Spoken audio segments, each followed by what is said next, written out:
Hello students, जय हिंद दोस्तों। एक बार फिर से आप सबका स्वागत है। और आज इस वीडियो में हम वही अपने लास्ट वीडियो से आगे कुछ क्वेश्चंस पे और डिस्कशन करने वाले हैं। इस पे आर्ग्यूमेंट वाले हैं टॉपिक्स के ऊपर, पोलर फॉर्म, आर्ग्यूमेंट, कुछ क्वेश्चंस मॉडल्स है ना, सबका थोड़ा मिक्सअप ले रहे हैं इस वीडियो के अंदर। फिर से हम 4 से 5 क्वेश्चंस डिस्कशन करने वाले हैं इस वीडियो के अंदर। तो पहला क्वेश्चन मैंने है ना नोट कर दिया है ताकि अपना थोड़ा टाइम बचे। If z is equal to 1 plus cos pi upon 5 plus iota sine pi upon 5 then find z का मॉडुलस। ठीक है ना। तो इसको हमने कहीं ना कहीं लास्ट जो 1-2 वीडियोस हैं उनके अंदर हमने खास करके जो मॉडुलस के ऊपर हमने जिस दिन क्वेश्चन डिस्कशंस किए थे उसमें हमने लिया था एक question 1 plus cos theta plus iota sine theta, 1 plus cos theta plus iota sine theta, उसका हमने मॉडुलस निकाला था। तो सेम वही चीज है, बस उस थीटा की जगह क्या लिख गया, पाई अपॉन 5 लिख गया बस, है ना। तो अगर आप चाहो तो इस टाइप का भी एक शॉर्टकट बना सकते हो अपनी तरफ से, है ना। पर हर चीज का शॉर्टकट बनाएंगे तो शॉर्टकट बहुत ज्यादा हो जाएंगे फिर, है ना। तो फिर शॉर्टकट याद करते रह जाएंगे, शॉर्टकट में हम भी शॉर्टकट हो जाएंगे कहीं ना कहीं। तो वो रास्ता भी मैं बताऊंगा। अभी है ना इसको हम बेसिकली सोल्व करते हैं ना, बेसिक आना बहुत जरूरी है, पहले बेसिक सोल्व करते हैं। तो हमें चाहिए भाई जेड का मॉडुलस। तो जेड का मॉडुलस होता क्या था, जेड का मॉडुलस होता था root over x square plus y square. अब सर एक्स क्या होता था, एक्स है ना उस कॉम्प्लेक्स नंबर का रियल पार्ट होता था, वाई इमेजिनरी पार्ट होता था। सर ये इमेजिनरी पार्ट कौन सा है, जो आइटा के साथ आता है ना। तो एक्स कौन सा होता है, एक्स कौन है इसमें, है ना, ये वाली वैल्यू एक्स आपके लिए, ये एक्स, और ये इतना क्या है वाई, ये एक्स है और ये वाई, यानी एक्स होता है रियल पार्ट। जिसके साथ आयोटा नहीं दिखे आपको वो सारा रियल पार्ट है आपके लिए, चाहे उसके एक टर्म हो या एक से ज्यादा टर्म्स हो, चाहे 1000 टर्म में लिख दे ना, वो आपके लिए एक्स रहेगा। और जिसके साथ आयोटा दिख जाए वो वाई की वैल्यू। तो इसने हमसे क्या पूछा है, हमसे केवल जेड का मॉडुलस पूछा, कोई बड़ी चीज नहीं मांगी इसने, है ना। तो जेड का मॉडुलस क्या होता है, x square plus y square, ये एक्स है तो यानी 1 प्लस कोस पाई अपॉन 5 इसका होल स्क्वायर, ये हो गया x square plus y square, ये वाई, ये हो जाएगा साइन स्क्वायर पाई अपॉन 5, हो गया x square plus y square. इसका होल स्क्वायर खोल दे भाई, ए प्लस बी का whole square, a square plus b square plus 2ab, सबको आता है, a square plus b square plus 2ab। तो देखें अभी ये अपने लिए a है और ये b है। तो a का मतलब 1, तो 1 का स्क्वायर भी 1, b स्क्वायर मतलब ये हो गया कोस स्क्वायर पाई अपॉन 5, ये हो गया a square plus b square 2ab, 2 और इन दोनों का मल्टीप्लाई। तो यहाँ तो 1 है, 1 का इससे करेंगे तो यही आ जाएगा, तो साथ में कितना आ जाएगा 2 cos pi upon 5 plus sine square pi upon 5, है ना।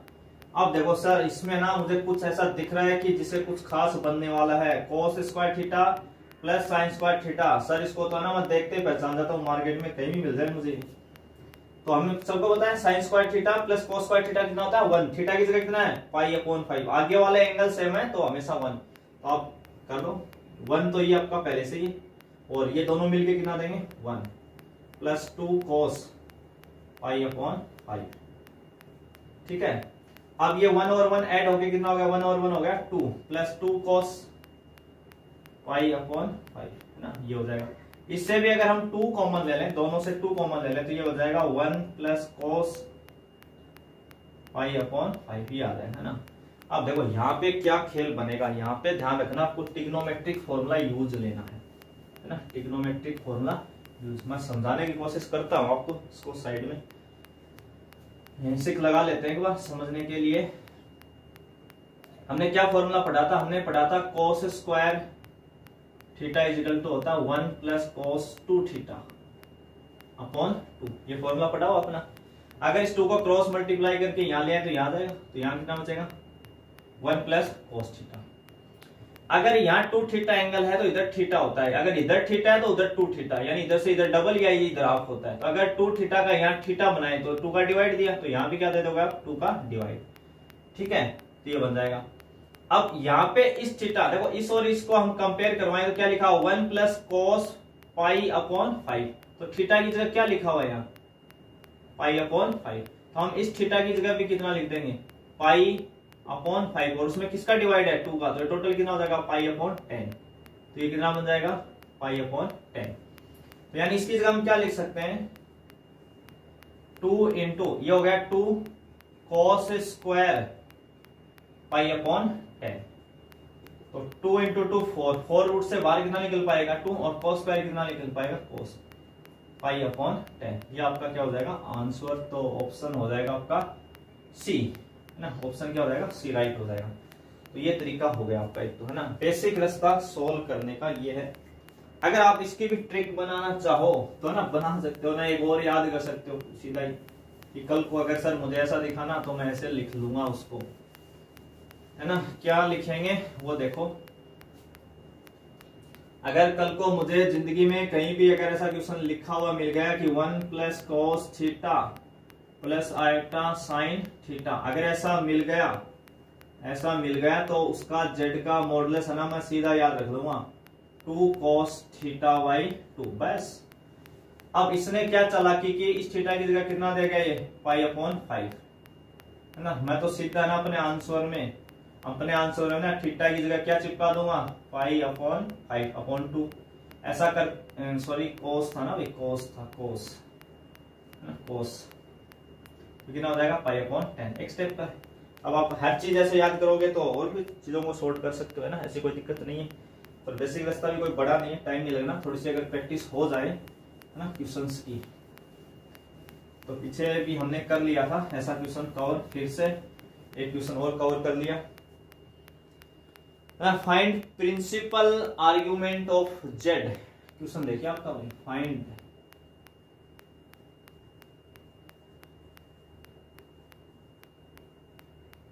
प्रिंसिपल आर्गुमेंट ऑफ जेड और ये कितना है 1 माइनस 1 माइनस आयोटा, ये है -1 और माइनस आयोटा। ऑप्शन ए आपको गिवन है पाई बाई 4 है ना, और बी ऑप्शंस आपके पास गिवन है -3 पाई बाई 4 और ऑप्शन जो सी आपके पास गिवन है वो -पाई बाई 4 और डी 3 पाई बाई 4 है ना ये। तो ना आर्गुमेंट पूछा है, प्रिंसिपल आर्गुमेंट पे भी बात करेंगे। अभी केवल एक बार इसका आर्गुमेंट देखते हैं। z इजिकल टू कितना गिवन है -1 और माइनस आयोटा है ना। अब अपन बिना टाइम वेस्ट किए स्टेप फर्स्ट सबको पता है alpha is equal to tan inverse y -1 x भी -1, तो कितना हो जाएगा ये total tan inverse minus plus 1, वैसे भी मॉडुलर से कोई दिक्कत नहीं। और ये कितना होता है पाई बाई 4, लास्ट वीडियो में हमने कर ली सब सारी चीजें।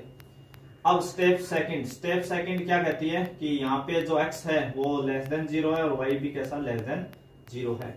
अगर ये दोनों लेस देन 0 है तो क्वाड्रेंट कौन सा हो x लेस देन 0 और y लेस देन 0, तो क्वाड्रेंट आपका बनता है थर्ड। कौन से क्वाड्रेंट में गया ये थर्ड में गया। थर्ड में आते ही दो केस ओपन हो गए, दो केस क्या हो गया ओपन आपके पास थीटा इजिकल टू एक तो होता था पाई प्लस अल्फा और एक theta is equal to minus pi plus alpha. तो पाई प्लस अल्फा कितना आया पाई बाई 4, तो ये आप एलसीएम लेके इसको सोल्व कर लेंगे 4 पाई प्लस पाई यानी 5 पाई अपॉन 4। इधर भी लिख लेते हैं पाई बाई 4, एलसीएम कितना आएगा 4 है ना, देख लो भी एक बार एलसीएम। तो -4 पाई प्लस पाई तो -3 पाई अपॉन 4, ये ऑप्शन मिल गया -3 पाई बाई 4, ये आपका है ही नहीं कहीं ऑप्शन में। तो एक तो क्या ध्यान रखना है क्योंकि एग्जाम में ऑप्शंस होंगे ना अपने पास चारों ऑप्शंस होंगे तो कोई एक ही तो मैच करेगा, दोनों केस में कोई एक मैच करेगा। तो सिंपल आर्ग्यूमेंट पूछे चाहे प्रिंसिपल आर्ग्यूमेंट पूछे अपने कोई टेंशन ही नहीं है क्योंकि चार ऑप्शन में जो मैच होगा वही अपना आंसर है।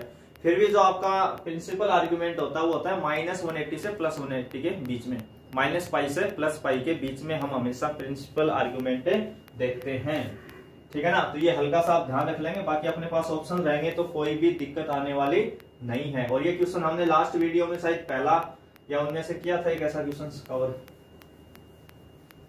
है ना, तो इसने बस ये प्रिंसिपल वर्ड का यूज किया है।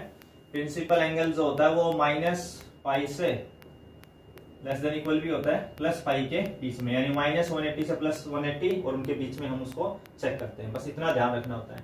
तो यहाँ ऑप्शन है, ऑप्शन में जो भी मैच होगा वो फिट अपने लिए, है ना। दो तो होंगे नहीं, दो होंगे तो फिर उसके हिसाब से क्वेश्चन भी चेंज कर देगा थोड़ा। चलो अगला एक पार्ट और देखते हैं, एक क्वेश्चन और लेते हैं ना। थोड़ा लैंग्वेज का खेल है, क्वेश्चन वही है जो हमने लास्ट वीडियो में कवर किया ना, क्वेश्चन वही है, थोड़ा सा लैंग्वेज को यूज कैसे अलग अलग करता है, बस उसमें उस पर डील कर रहे हैं अपन इसमें। Modulus amplitude form, modulus amplitude form, z is equal to √3 plus iota, है ना, √3 प्लस आयोटा। क्या ऑप्शंस गिवन है? चलो नहीं, इसके ऑप्शन वैसे ही डील करते हैं इसको।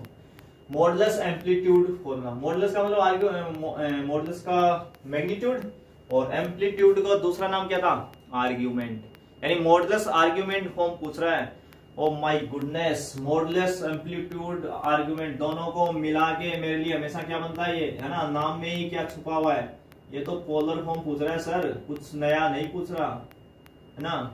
जब भी आपको ऐसे कहे कि मॉडुलस और एम्पलीट्यूड या मॉडुलस आर्ग्यूमेंट या मैग्नीट्यूड एम्पलीट्यूड ऐसा कुछ भी पूछे तो इसका मतलब क्या पूछ रहा है? Polar form. सर ये कैसे पता चला? ये पोलर फॉर्म ही पूछ रहा है, क्योंकि जब हमने पोलर फॉर्म लिखी थी तो r इंटू ब्रैकेट में cos theta plus iota sine theta, तो r क्या था? z का मॉडुलस, और थीटा क्या था? अपना आर्ग्यूमेंट, है ना। तो सीधा पोलर फॉर्म बोल दे या एम्पलीट्यूड मॉडुलस फॉर्म बोल दे, एक ही बात है। तो पोलर फॉर्म तो अपने को सबको आती है, तो क्या चीज चाहिए अपने को? एक तो r, है ना, r इजिकल टू z का मॉडुलस, और z का मॉडुलस सभी जानते होंगे अब तो, √3 का स्क्वायर, और आइटा का कोफिशिएंट कितना है? 1, तो 1 का स्क्वायर, √3 का स्क्वायर 3 + 1 4, यानी ये कितना आ जाएगा? 2। अब हमें चाहिए इसका आर्गुमेंट, तो स्टेप फर्स्ट, है ना, स्टेप फर्स्ट क्या कहती है? Alpha is equal to tan inverse y, y कितना है? 1, और x कितना है? √3, है ना, ये x की वैल्यू होगी, और यहाँ पे जो भी कोफिशिएंट है 1, इसके इनटू में कितना होता है? 1, है ना, वो कितना है? y है, ये जाना है। तो 1/√3 tan कितना होता है? π/6, यानी π/6 मतलब 30 डिग्री, π/6। कौन से क्वाड्रेंट में आ गए ये? दोनों ही पॉजिटिव है, x greater than 0, y greater than 0, दोनों ही है, तो कौन से क्वाड्रेंट में आए? फर्स्ट क्वाड्रेंट में। फर्स्ट क्वाड्रेंट और सेकंड क्वाड्रेंट में सर एक ही केस होता है, बिल्कुल एक ही केस होता है। कौन सा केस है इसमें? तो थीटा इक्वल टू अल्फा, यही अपना आर्गुमेंट है, π/6, तो है ना। इसकी पोलर फॉर्म क्या आ जाएगी, है ना, इसकी पोलर फॉर्म क्या बन जाएगी अपनी, है ना, पोलर फॉर्म क्या फॉर्मूला था? r into cos theta plus iota sine theta, है ना, यही तो पोलर फॉर्म थी। तो r कितना है यहाँ? 2, cos थीटा कितना है? π/6 प्लस आयोटा साइन π/6, बस बन गया अभी। ये क्या थी? इसकी मॉडुलस एम्पलीट्यूड फॉर्म, तो है ना। इस वर्ड पे हमें बस ध्यान रखना है, इस क्वेश्चन के पीछे का लॉजिक यही था कि आप इस फॉर्मेट को थोड़ा ध्यान रखें। चलो नेक्स्ट क्वेश्चन देखते हैं। ये तो समझ में आ गया होगा आपको, हमें घबराना नहीं है बिल्कुल भी, ऐसा कुछ बोले थोड़ा बहुत इधर उधर तो वर्ड्स का ध्यान रखना है ना, क्या पूछना चाह रहा है क्वेश्चन में, बस इसी चीज को तो कैच करना अपने को। एक क्वेश्चन और है, इफ, क्वेश्चन में क्या कह रहा है? इफ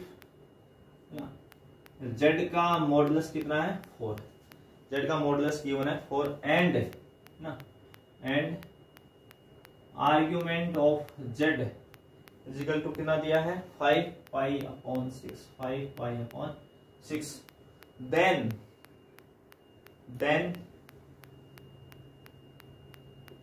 z क्या होगा? ये पूछ रहा है भाई, ऑप्शंस भी गिवन है, चलो लिख देते हैं ऑप्शन भी जल्दी से। पहला ऑप्शन है आपका 2 × √3 प्लस 2 आयोटा। ऑप्शन जो बी है 2 × √3 माइनस 2 आयोटा।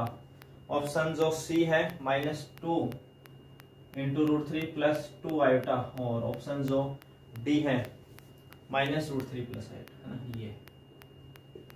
ये क्या पूछ रहा आपसे? z यानी कॉम्प्लेक्स नंबर। तो देखो गिवन क्या है? z का मॉडुलस गिवन है और एक आर्ग्यूमेंट गिवन है। यानी दो चीजें क्यों है, एक तो जेड का मॉडुलस दे रहा है और एक आर्ग्यूमेंट दे रहा है। इसका मतलब हमें किसकी तरफ इशारा कर रहा है, पोलर फॉर्म की तरफ। यानी इससे चाहे तो हम पोलर फॉर्म बना सकते हैं, इससे क्या बना सकते हैं अपनी पोलर फॉर्म, है ना, इसको बना सकते हैं। पोलर फॉर्म का फॉर्मूला कितना था, r into cos theta plus iota sine theta, है ना। जब जब मॉडुलस और आर्ग्यूमेंट की बात करेगा ना तो दिमाग में तुरंत ये बात आनी चाहिए कि ये पोलर फॉर्म की तरफ इशारा कर रहा है। तो इसमें बस अपने मान रखवा देते हैं, आर ही तो था ना जेड का मॉडुलस, पता होगा ना, आर जेड का मॉडुलस होता था। ये कितना दिया इसने 4, और cos 5 pi upon 6 iota sine 5 pi upon 6, है ना। बस इसको डील करना अभी थोड़ा सा, है ना, इसको डील करते हैं, इसको इधर साइड में समझते हैं एक बार थोड़ा सा। क्या दिया है 5 पाई अपॉन 6, तो इसको क्या लिख सकते हैं, पाई माइनस पाई अपॉन 6। देखो एलसीएम 6 लोगे तो 6 पाई माइनस पाई वापिस कितना हो जाएगा 5 पाई अपॉन 6, ठीक है ना। जिनको इसमें इस फॉर्मेट में ब्रेक करने में अगर प्रॉब्लम होती है, अगर आप थोड़ी सी प्रैक्टिस करेंगे ना कोई दिक्कत नहीं आने वाली, धीरे धीरे आप सोचना शुरू कर दोगे। अगर दिक्कत है ना तो इसको पहले वो डिग्री में चेंज कर ले, तो पाई बाई 6 का मतलब होता है 30 डिग्री 30 डिग्री, और इंटू में 5 है, तो यानी कुल मिला के ये 150 डिग्री है आपका। और 150 को हम क्या लिख सकते हैं 180 माइनस 30, 180 का मतलब पाई और 30 का मतलब पाई बाई 6। तो ना इस रास्ते पे जा सकते हैं। अपने एग्जाम में किसी को लिख के रिटर्न में थोड़ी ना देना है, वो अपने माइंड कैपेसिटी के ऊपर है कि मुझे रेडियन में अच्छा लगता है, डिग्री में अच्छा लगता है ना, कैसे भी अपना आंसर बस मैच हो जाना चाहिए, कोई प्रॉब्लम नहीं है, ठीक है। तो यहाँ पे देखिए अब 5 पाई अपॉन 6 को हमने क्या लिखा, pi minus pi upon 6।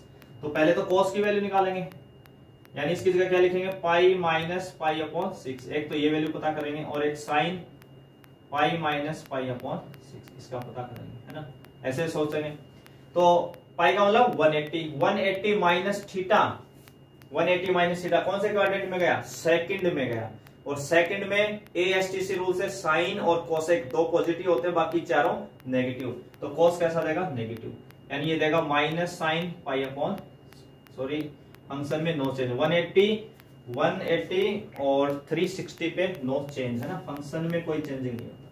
Function कहां चेंज होता है 90 और 270 पे, है ना। तो माइनस कॉस पाई बाई 6 और ये प्लस साइन पाई बाई 6, क्योंकि साइन तो पॉजिटिव होता है ना, साइन तो फर्स्ट और सेकंड क्वाड्रेंट में राजा होता है, बिल्कुल राजा पॉजिटिव रहता है, कोई दिक्कत ही नहीं उसको फर्स्ट सेकंड में। तो कॉस कितना देगा minus cos pi upon 6, quadrant से चेंज कर दिया अभी, और ये तो प्लस ही रहना, आयोटा साइन पाई अपॉन 6। तो ये देखिए भाई क्या बन गया, पाई अपॉन 6 होता है 30, तो cos 30 की वैल्यू कितनी होती है, cos 30 होता है √3 अपॉन 2, आयोटा साइन 30 कितना होता है 1/2, है ना। एलसीएम कितना आ जाएगा, एलसीएम यहाँ आ जाएगा अपने पास 2, तो माइनस के √3 प्लस आयोटा, इस 2 से ये 2 टाइम कैंसिल, मल्टीप्लाई करेंगे तो माइनस के 2 इंटू √3 प्लस 2 आयोटा, है ना, ये आ जाएगा। तो ये कौन सा ऑप्शन ठीक है, सी, है ना, ऑप्शन ये सही हो जाएगा। तो कुछ भी नहीं है, जेड का मॉडुलस और आर्गुमेंट दिया तो आप पोलर फॉर्म में रखवा के उसको सिंपली सॉल्व कर लें। तो ये तो था अपना बेसिक रास्ता, क्या था बेसिक रास्ता। दूसरा रास्ता क्या है ना, हिट एंड ट्रायल मेथड भी यूज कर सकते हो आप चाहो तो इसमें, क्योंकि ऑप्शंस तो एग्जाम में मिलेंगे ना आपको, ऑप्शन तो आपको देगा ही देगा। उसको कैसे आप चेक कर सकते हैं, देखो ये चारों जेड ही तो है, आपको क्या पूछा जेड, या तो ये जेड है या ये जेड है या ये जेड है या ये जेड, कोई तो होगा ना। तो आप क्या करेंगे, पहले इन सबका है ना, सबका क्या निकाल लेंगे मॉडुलस, ठीक है। तो जैसे आप इसका मॉडुलस निकालते हो ना, इसका मॉडुलस निकालोगे, ये अगर ये जेड है तो जेड का मॉडुलस कितना आ जाएगा, रूट ओवर कितना हो जाएगा इसका स्क्वायर, है ना, इसका स्क्वायर कितना हो जाएगा, ये तो 4 और 3 कितना हो जाएगा 12, और 2 का स्क्वायर कितना हो जाएगा 4, 16 का कितना हो गया 4, है ना, यार है जेड का मॉडुलस। ऐसे इसका भी 4 ही है, इसका भी 4 है और इसका भी 4 है ना, सबका मॉडुलस 4 है, सारे सेटिस्फाई कर रहे हैं। तो आपको किस पे पहुंचना पड़ेगा, आर्ग्यूमेंट डिसाइड करके देगा कौन सा ऑप्शन सही होगा। इसका आर्ग्यूमेंट निकालो, इसका आर्ग्यूमेंट निकालो, इसका आर्ग्यूमेंट, इसका आर्ग्यूमेंट, तो ना ये भी कोई बड़ा मुश्किल रास्ता नहीं है, उससे अच्छा यही कर लो। क्योंकि कई बार क्या होता है क्वेश्चंस में एक ही ऑप्शन मैच होता है, जैसे इसमें सबके मॉडुलस जो है वो सेम है, तो फिर आपके पास तो आपको तो कोई ऑप्शन मिला ही नहीं, आपके चारों ऑप्शन चेक करने पड़ेंगे आपको। तो आर्ग्यूमेंट में आप डिसाइड कर पाएंगे कि कौन सा सही है। तो आप चारों आर्ग्यूमेंट निकाल लें, उससे चेक कर लें। तो हिट एंड ट्रायल भी जा सकते हैं, कोई दिक्कत नहीं है। एक तो आप जेड का मॉडल्स निकाल लें और एक इन सबका आर्ग्यूमेंट, जो मैच करे वही आंसर, और नहीं ये रास्ता मैंने बता दिया ना, दोनों ही ठीक हैं। अगला बहुत ही अच्छा क्वेश्चन, बिल्कुल थोड़ा हटके है ना, हटके ले रहे हैं, बिल्कुल हटके, कुछ नई चीजें सीखेंगे उसके अंदर है ना, कुछ नया सीखेंगे ना, नया दिमाग को थोड़ा ना और खोलेंगे। मैंने कहा था बिल्कुल जीरो से स्टार्ट करेंगे, आपको ऊपर के लेवल पे लेके चलेंगे बिल्कुल धीरे धीरे है ना। थोड़े वीडियोस बढ़ाने पड़ेंगे, लेक्चर्स, उससे आप ना घबराएं, आपकी तैयारी अच्छी हो जाएगी। तो आप ये टेंशन ना लें, क्वेश्चंस बहुत ज्यादा कवर करवाने वाला हूं मैं। तो क्वेश्चंस आपका है, if real part of z1 minus upon z+1, z minus 1 upon z+1 is equal to 0, then z is equal to क्या होने वाला है। ऑप्शंस गिवन है। ऑप्शंस ए आपके पास है z is equal to 1 plus iota, 1 plus iota. Options जो B है वो z का मॉडुलस कितना है 2, और ऑप्शन जो सी है वो z is equal to 1 minus iota, 1 minus iota, और ऑप्शन जो डी है वो है z का modulus is equal to 1, z का मॉडुलस इज इक्वल टू 1। ठीक है ना। आपको क्वेश्चन में कह रहा है कि इफ रियल पार्ट, आर का मतलब रियल पार्ट, किसका real part, z minus 1 upon z+1 है ना, इसका रियल पार्ट 0 है। ये कोई भी वैल्यू है, अभी हमें z का कोई भी आइडिया नहीं है कि z कौन है ना, पर z माइनस 1 अपॉन z+1 का रियल पार्ट 0 है, देन z क्या था फिर। अब इन चारों ऑप्शन में कोई एक सही होगा तो ना, तो यहाँ पे बेसिक रास्ते से जाने की बजाय हिट एंड ट्रायल ज्यादा बेनिफिट वाला क्वेश्चन है ना, ऑप्शन चेक करने पड़ेंगे हमें। तो z पहले है ना, ऑप्शन ए ले लेते हैं ना, ऑप्शन ए को ले लेते हैं सबसे पहले है ना। फर्स्ट में हम ऑप्शन ए को चेक करते हैं, पुट करवा दे में, पुट कर दें z is equal to 1 plus iota. ठीक है, किसमें, यहाँ पे। तो देखो भी real part of z minus 1 upon z+1, तो z की जगह रखवा दें 1 प्लस आयोटा -1, और नीचे z की जगह 1 प्लस आयोटा +1। तो क्या आ जाएगा ये है ना, 1 से 1 कैंसिल, आयोटा अपॉन हो जाएगा 2 प्लस आयोटा है ना। तो इसमें कहीं नहीं लग रहा है कि ये 0 देने वाला आगे चल के रियल पार्ट इसका। अगर नीचे से भी कॉन्जुगेट का मल्टीप्लाई करके 2 माइनस आयोटा को हटाएंगे तो कहीं भी नहीं लग रहा कि ये हमें कोई इसका रियल पार्ट 0 मिलने वाला है, बिल्कुल भी नहीं मिलेगा, कोई नंबर आएगा। तो ऑप्शन ए नहीं है ना, ऑप्शन ए तो होगा ही नहीं। तो ऑप्शन बी है ना, बी को देखते हैं भाई है ना, एक एक ऑप्शन करें नहीं, ऑप्शन बी को लेते हैं, ऑप्शन बी को चेक करवाते हैं। इसमें क्या गिवन है, z का मॉडुलस इज इक्वल टू 2। अब देखो यहाँ पे हमें z का मॉडुलस दिया है, z थोड़ी ना दिया है ना, z का हम तो पुट किसको करवा सकते हैं, z को। z का मॉडुलस कहाँ रखवाएं, इसमें कहीं है ही नहीं z का मॉडुलस। तो ना जब भी z का मॉडुलस आपको गिवन हो तो z आप क्या क्या सोच सकते हैं ना, ये चीज इसमें समझने वाली है, एक नई चीज पे हम बात करने वाले हैं। अगर z का मॉडुलस 2 है तो z कैसा रहा होगा, z कौन होगा, तो ना आप कैसे सोच सकते हो, आप सोच सकते हो +-2, z को क्या सोच सकते हो, +-2, और इसके अलावा +-2 आयोटा है ना। दो ऑप्शन सोच सकते हो भाई आप, z को 2 और +-2 आयोटा। ठीक है, देखो 2 का मॉडुलस भी 2 और -2 का मॉडुलस भी 2 आयोटा का मॉडुलस भी 2 और -2 आयोटा का मॉडुलस भी 2, सभी का है ना। ये सर ये कैसे हो गया, इनका मॉडुलस 2 कैसे हो गया, देखो +2 का मतलब होता है 2 + 0 आयोटा है ना, ये होता है। तो जब आप इसका मॉडुलस लोगे तो रूट में क्या लिखोगे, 2 का स्क्वायर 4 और 0 का स्क्वायर 0, तो 4 का वापस कितना जाएगा 2। जिस दिन ये माइनस भी है तब भी तो क्या बनना है, +4 बनना है। ऐसे जो 2 आयोटा है ना, ये कितना है 0 + 2 आयोटा। इसका जब आप मॉडल्स निकालेंगे तो 0 का स्क्वायर 0, 2 का स्क्वायर 4, 4 का वापिस कितना आ जाएगा 2, और जिस दिन ये माइनस होगा तब भी 4 ही आना है। ठीक है ना, तो इस हिसाब से हमें सोचना है। तो इतनी इतनी वैल्यूज होगी, तो कोई एक बार है ना 2 रखवा लेते हैं है ना, आप सभी रख के चेक करेंगे भी।